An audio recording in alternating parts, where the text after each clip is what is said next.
क्या कभी आपके साथ हुआ है कि अचानक बिना वजह जाने आपका मूड ऑफ हो जाए, या फिर चिड़चिड़ापन हो, या अचानक गुस्सा आ जाए? अगर आपके साथ ऐसा होता है तो आपको मूड स्विंग्स की समस्या है। आपके तमाम सवालों के जवाब देने के लिए हमारे स्टूडियो में मौजूद हैं जानी मानी clinical psychologist doctor Shailja Pokhriyal.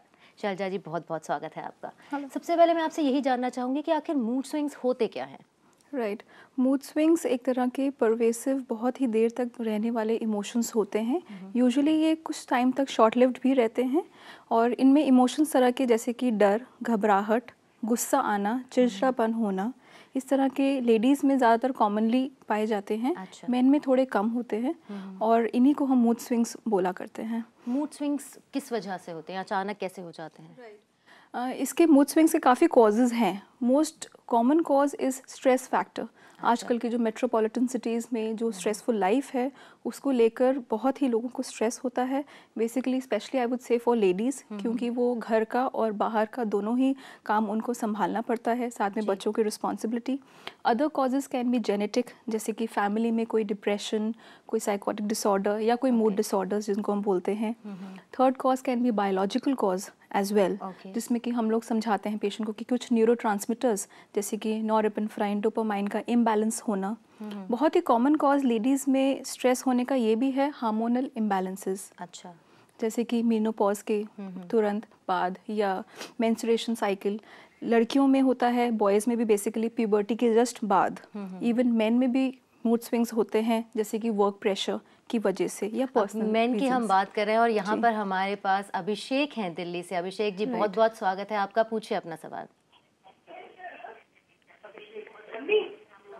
Abhishek ji, आपको हमारी आवाज़ मिल रही है? बिल्कुल सुनाई दे रही है आपकी बात। प्लीज़ हमारी रिक्वेस्ट है कि आप अपना टीवी सेट का वॉल्यूम कम कर दीजिए। हाँ जी मैम, मैं आपसे ये पूछना चाह रहा हूँ। जी मैं आपसे पूछना चाह रहा था कि मेरी बेटी है 3.5 साल की। जी। वो काफी चिड़चिड़ी है, किसी भी बात पे उसे खुंदक आ जाती है। मतलब अपने छोटे भाई के संग, 2 साल का भाई है, वो खेलता नहीं है, उस दिन कभी उसे परेशानी होती है कि मेरे संग खेल नहीं रहा, उसे मारने लग जाती है। मतलब ऑटोमेटिकली उसे कभी भी किसी चिड़चिड़ापन आ जाता है उसमें। तो वो क्या, किस वजह से है वो?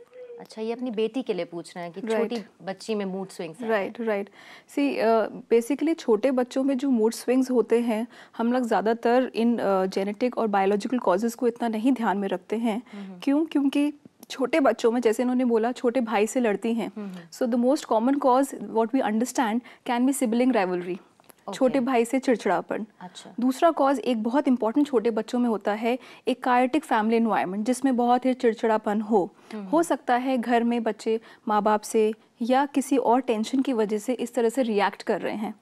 काफ़ी बारों में ये भी देख चुका है कि बच्चों को जब अटेंशन नहीं मिलता है तभी भी वो अटेंशन सीकिंग बिहेवियर के लिए, जान के अटेंशन के लिए चिड़चिड़ापन। जनरली ये बड़े बच्चे में ज़्यादा होता है, क्योंकि ये टेंडेंसी हो जाती है कि जैसे ही छोटा बच्चा आता है उसके ऊपर ज़्यादा ध्यान देने लग जाते हैं। राइट। तो हो सकता है ये उसका एक बिहेवियरल चेंज हो। राइट। तो उसको वो लगता है कि अब मेरे को उतना अटेंशन नहीं मिल रहा है जितना कि पहले मिल रहा था। So this can be one of the causes, but other can also be कि फैमिली में कुछ स्ट्रक्चर्ड एनवायरनमेंट ना मिले, ज़्यादा शांति का माहौल ना हो। तो एक लर्नड, जो हम मॉडलिंग बोलते हैं बच्चों में, बड़ों से बात करने का तरीका, ये सब सीखना हो सकता है स्कूल से भी वो ले रही हो।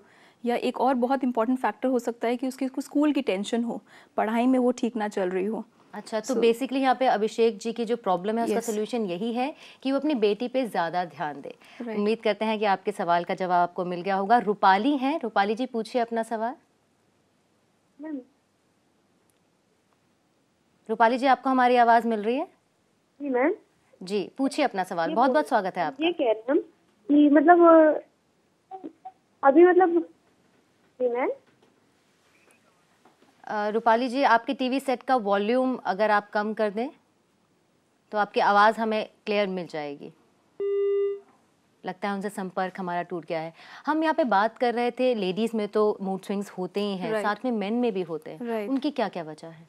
वजहें काफ़ी सारी हो सकती हैं। सबसे मोस्ट कॉमन वजह मैं वही बोलूँगी, स्ट्रेस। स्ट्रेस फैक्टर, जो कि स्पेसिफिकली जो मेल्स हैं जो मल्टीनेशनल कंपनीज़ में आजकल काम कर रहे हैं, we get a lot of men from MNCs जिनको ये प्रॉब्लम होता है। इसके अलावा if you go to any other field like doctors also, उनको भी अपना stress span, basically time span बहुत कम है, काम करने को बहुत ज़्यादा है, एंड जैसे बढ़ती हुई महंगाई है तो everybody wants to put in more and more effort. तो यही समस्या महिलाओं के साथ भी महिलाओं होती है, में क्योंकि भी वो दोनों होती जगह है। संभाल रही हैं। राइट, उनको अपने पर्सनल स्ट्रेस फैक्टर्स भी होते हैं, हस्बैंड का, फैमिली का, बच्चों का, उनको ज़्यादा शायद। चलिए, यहाँ पर हमारे पास एक और कॉलर है, रोहित रांची से है। रोहित जी, बहुत बहुत स्वागत है आपका, पूछिए अपना सवाल। मेरा बहन है, वो बहुत चिड़चिड़ा। अच्छा, इनकी बहन है जो बहुत चिड़चिड़ी हो गई है, तो उनके लिए क्या सोल्यूशन है? सबसे पहले बहुत इम्पॉर्टेंट है ये जानना कि जो बहन का एज है वो कितना है। अगर वो एक यंग लड़की है तो अगेन आई वुड से उनका एज बहुत इम्पॉर्टेंट है। एक यंग लड़की के अगेन मीनोपॉज की मेंस्ट्रुएशन साइकिल में चेंजेस होने की वजह से भी ये हो सकता है। दूसरा एक फैक्टर हो सकता है मैरिज और अदर फैक्टर्स लाइक जॉब। ये यंग बच्चों में, यंग लड़कियों में ये कुछ स्ट्रेसफुल फैक्टर्स हो सकते हैं।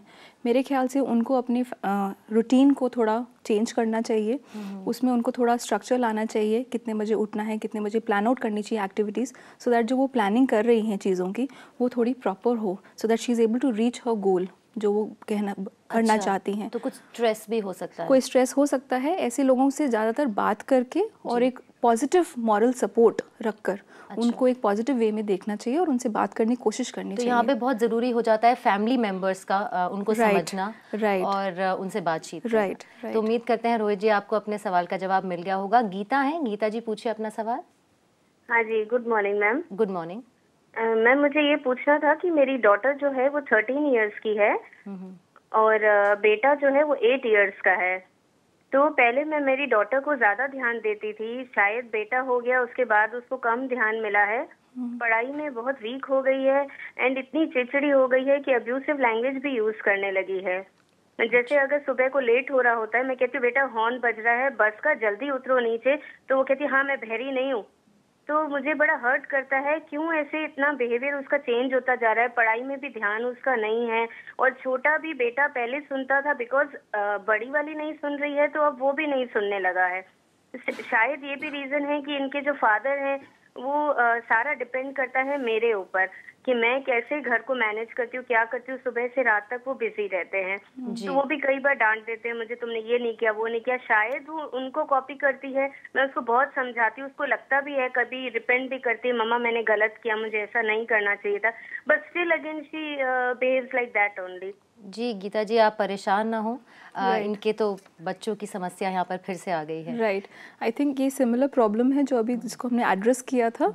एक बहुत अच्छी बात इनकी बेटी के अंदर है कि उन्होंने बोला थोड़ी देर बाद वो रियलाइज़ भी करती हैं कि उन्होंने कुछ गलती करी है। ये बहुत ही इंपॉर्टेंट इंडिकेटर है ये समझने का कि बच्चा अच्छा करना चाहता है पर वो फिर भी वो नहीं कर पा रहा है। So then we need to understand कि बच्चा क्यों नहीं कर पा रहा है। अगेन इनकी मदर को ज़रूरत है कि दोनों बच्चों में कंपैरिजन ना कर कि ये ज़्यादा अच्छा कर रहा है, ये कम कर रहा है। इससे छोटे बच्चों में इन्फीरियरिटी कॉम्प्लेक्स की फीलिंग, उनका सेल्फ एस्टीम बहुत लोअर डाउन हो जाता है। So that is very important कि दोनों बच्चों को पॉजिटिव रीइंफोर्समेंट दिया जाए, पॉजिटिव रिमार्क्स ज़्यादा दिए जाएं और नेग्लिजेंस जो है, नेगेटिव क्रिटिसिज्म, तुम बुरी हो या तुम अच्छा ये नहीं कर सकती, नो वाले सेंटेंसेस कम बोले जाएं। उससे ऑटोमेटिकली क्या होता है, in this scientific research also, अगर आप किसी को जितना ज़्यादा अप्रिशिएट करेंगे वो ऑटोमेटिकली ओवर टाइम वो ज़्यादा ही अच्छा काम करेंगे। तो थोड़ा सा उनको पॉजिटिव बूस्टअप की ज़रूरत है और गुड टॉक्स की विद मदर। मिलते हैं एक छोटे से ब्रेक के बाद।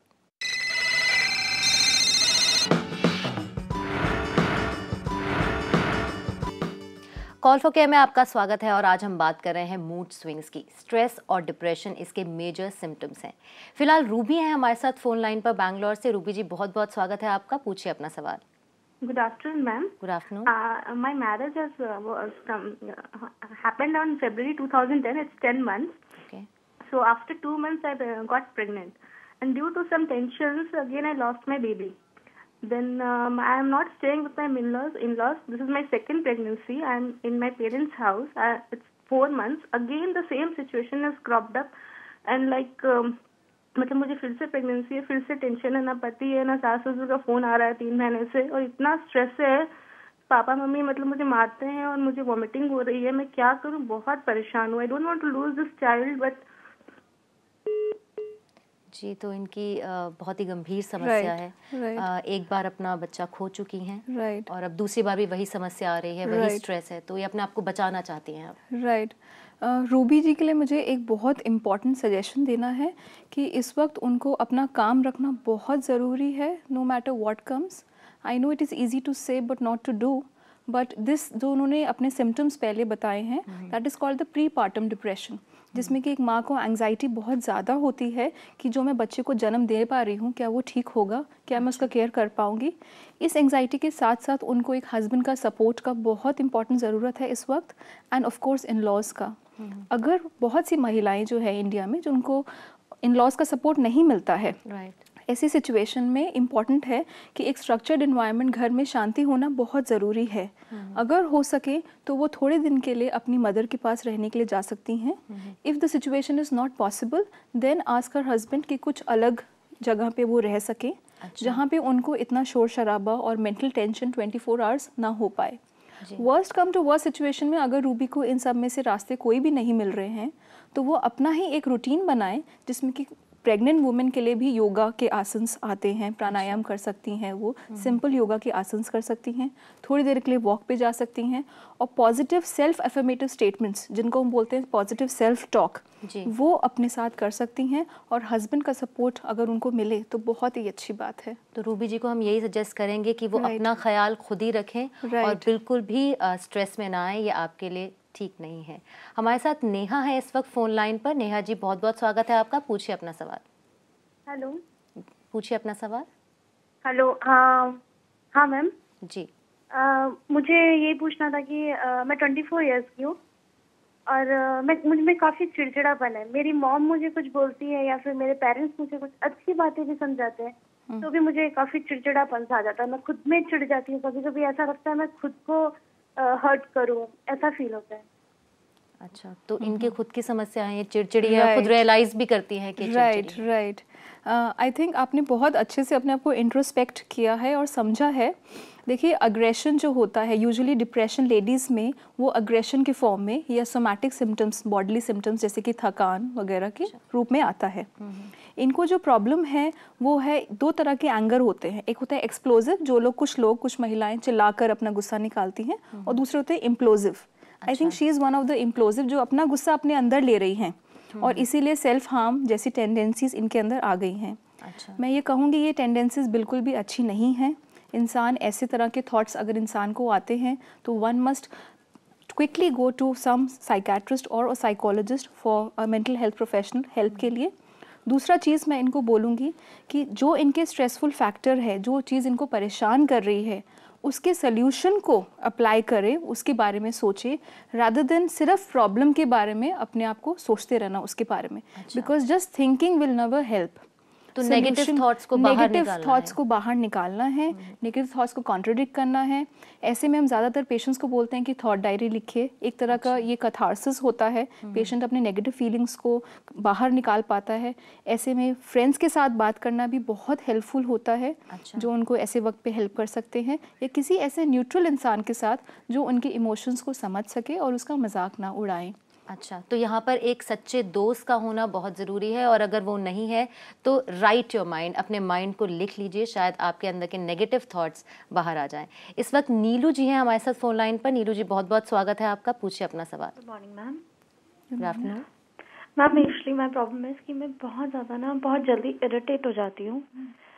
कितनी बार बच्चों पे भी इतनी ज़्यादा हाइपर हो जाती हूँ कि I don't know what happened to me. Husband के साथ भी इरिटेशन हो जाती है, समझ में नहीं आता कि कैसे रिएक्ट करा जाए। बाद में रियलाइज होता है बट टाइम गोज। राइट। अच्छा, तो इनका भी वही समस्या है, चिड़चिड़ापन, बच्चे, पति, पूरे परिवार पर असर पड़ रहा है। राइट। आई थिंक एक लेडी के लिए बहुत इम्पॉर्टेंट है, स्पेशली हाउसवाइफ्स के लिए, अपने इंडिविजुअलिटी को मेंटेन करना। जी। वो अपना अस्तित्व को भूल जाती हैं ओवर टाइम। जो वो फीमेल पहले थी शादी के पहले और शादी के बाद, उसमें बहुत चेंज आ जाता है। एक गिविंग नेचर हो जाता है हस्बैंड के लिए, बच्चों के लिए, जिसमें वो अपने आप को भूल जाती हैं। अच्छा। Which leads to over time irritability, एक फ्रस्ट्रेशन आ जाता है कि मेरी कोई नहीं सुन रहा है। आई थिंक इनके साथ यही कुछ हो रहा है।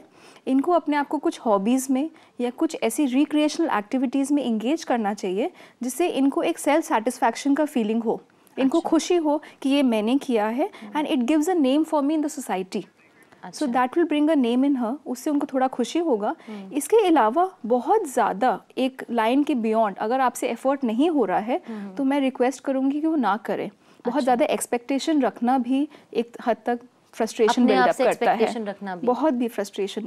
इनफैक्ट इन्वायरमेंट से भी, जिसमें हमारे हस्बैंड हैं, बच्चे हैं, उनसे भी बहुत ज़्यादा रखना भी ठीक नहीं है। अगर सिचुएशन आपके कंट्रोल में नहीं है वो फ्रस्ट्रेशन लीड करती है। जितना आपके कंट्रोल में है उतना करिए और बाकी आप छोड़ दीजिए हस्बैंड के ऊपर, उनको भी कुछ शेयर करने दीजिए। I think that will be better. उम्मीद करते हैं कि आपके सवाल का जवाब आपको मिल गया होगा।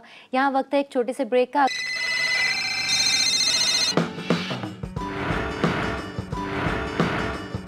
कॉल फॉर केयर में आपका स्वागत है और आज हम बात कर रहे हैं मूड स्विंग्स के बारे में। योग, मेडिटेशन और पॉजिटिव सोच इसमें मददगार हो सकती है।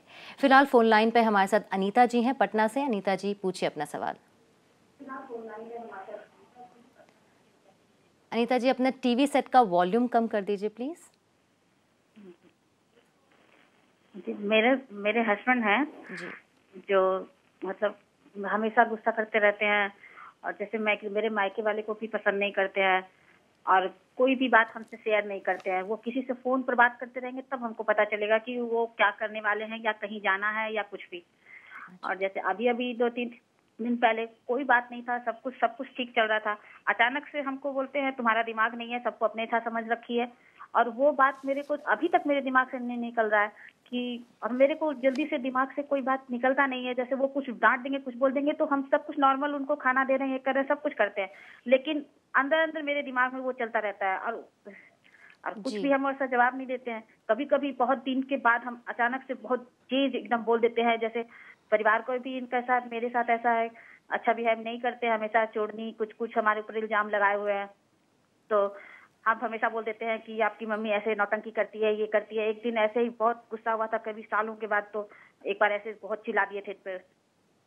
जी, तो इनकी समस्या है कि इनके पति इनसे शेयर नहीं करते हैं बातें, और जिस वजह से परिवार में प्रॉब्लम्स हो रही हैं। राइट। देखिए इनकी जो अगेन प्रॉब्लम है वो है हस्बैंड वाइफ में ना बनना।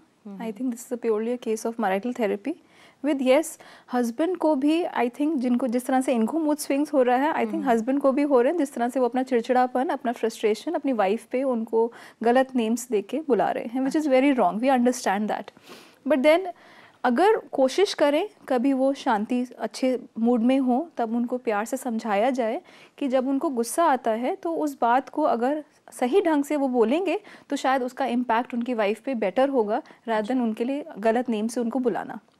अगर ये सिचुएशन उनके हाथ में नहीं है और वो नहीं समझ पा रहे हैं तो एटलीस्ट उनको अपना काम रखना ज़रूरी है।